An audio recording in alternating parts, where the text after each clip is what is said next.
aku pengen kasih tahu dulu, banyak orang salah dan dia mengatakan bahwasanya dia menunggu hidayah.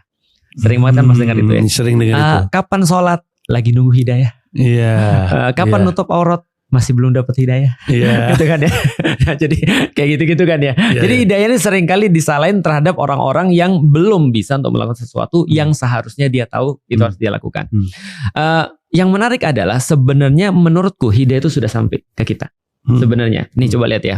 Di dalam Al-Quran kata-kata hidayah itu setidaknya kalau kita kumpulin semua kata-kata hada, yahdi, hidayatan dan seterusnya. Misalnya seperti kata di dalam suratul Fatihah, ihdinas tadi, itu salah satu kata turunan dari hidayah.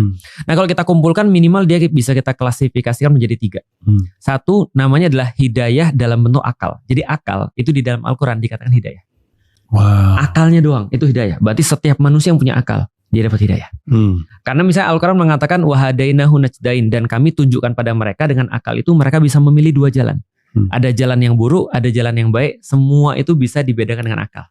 Meskipun dia tidak ada agama Mas, meskipun ya. Kan nggak mungkin ketika nggak ada agama kita bunuh orang tiap hari kan Mas.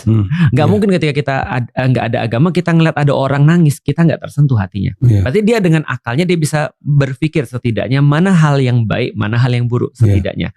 Nah Allah katakan wahadainahu najdain, akal adalah bagian daripada hidayah.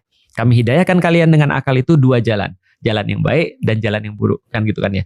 Yang kedua klasifikasinya adalah hidayah dalam bentuk apa yang diturunkan oleh Allah.